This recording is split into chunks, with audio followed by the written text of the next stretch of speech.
ನಿಮಿಷ.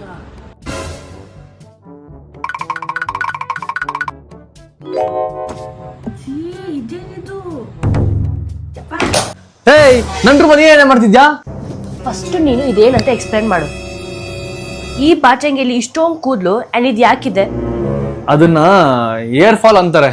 ಹೇರ್ ಫಾಲಾ? ಅದು ಈ ರೇಂಜ್ಗ? ಇನ್ನೊಂದ್ ಸ್ವಲ್ಪ ದಿವಸ ಆದ್ಮೇಲೆ ಹೇರ್ ಫಾಲ್ ಆಗಕ್ಕೆ ಏರೇ ಇರೋದಿಲ್ಲ. ನನ್ ಕೂದಲು ತುಂಬಾ ಡ್ರೈ ಅಂಡ್ ವೀಕ್ ಆಗಿತ್ತು. ನೀನ್ ಮಾಡೋ ತರ 10 ಸ್ಟೆಪ್ ಆಯಿಲ್ ಡ್ರಾಮಾ ಮಾಡಕ್ ನಂಗೆ ಇಂಟ್ರೆಸ್ಟ್ ಇಲ್ಲ ಅಂಡ್ ಪೇಷನ್ಸ್ ಕೂಡ ಇಲ್ಲ. Excuse me, it's called self care. ಹೌದು, ನಂಗೆ ಸಿಂಪಲ್ ಆಗಿರ್ಬೇಕು ಅಂಡ್ 1 ಸ್ಟೆಪ್ ತರ ಇರಬೇಕು. ಹೇರ್ ಗಾಡ್ಗೆನೆ ಪ್ರೇ ಮಾಡ್ಬೇಕು. ಅದಕ್ಕಿಂತ ಈಸಿ ಇರೋದೇ ಸಿಕ್ಕಿದೆ. ಜಸ್ಟ್ ಇದೊಂದೇನಾ? ಎಸ್, ಇದೊಂದೇ.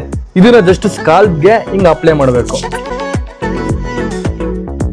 ಅಷ್ಟೇ ಅಲ್ಲ, ಇದನ್ನ ನೀಟಾಗಿ ಹಿಂಗೆ ಮಸಾಜ್ ಮಾಡ್ಕೋಬೇಕು. ನೋ ಸ್ಟಿಕ್ಕಿನೆಸ್ ಅಂಡ್ ಹೀಗೆ ಈಸಿಯಾಗಿ ಬಿಡ್ಬೋದು. ಆಕ್ಚುಲ್ ಆಗಿ ಕಮ್ಮಿ ಆಗಿದೆ. ಇದನ್ನ ನಾನು ಡೈಲಿ ಯೂಸ್ ಮಾಡ್ತಾ ಇದೀನಿ ಅಂಡ್ ಏರ್ ಫಾಲ್ ಕೂಡ ಇವಾಗ ಸ್ವಲ್ಪ ರೆಡ್ಯೂಸ್ ಆಗಿದೆ. ಅಂಡ್ ನೋಡು, ಬೇಬಿ ಏರ್ಸ್ ಕೂಡ ಗ್ರೋತ್ ಆಗಿದೆ. So over all rosemary air growth and scalp ಗೆ ಒಳ್ಳೆ ಹೆಲ್ತ್ ಕೊಡೋದು. ನಿಮ್ಗೂ ಕೂಡ ಇದೇ ತರ ಸಿಂಪಲ್ ರೂಟೀನ್ ಬೇಕು ಅಂದ್ರೆ ಇದನ್ನ ಟ್ರೈ ಮಾಡಿ. ಇದು ಪರ್ಪಲ್ ಅಲ್ಲಿ ಅವೈಲೇಬಲ್ ಇದೆ ಅಂಡ್ ಬೆಂಗಳೂರು, ಕೊಚ್ಚಿ, ಚೆನ್ನೈ, ಹೈದರಾಬಾದ್ ಅಲ್ಲಿ ಕೂಡ ಫಾಸ್ಟ್ ಆಗಿ ಡೆಲಿವರಿ ಮಾಡ್ತಾರೆ.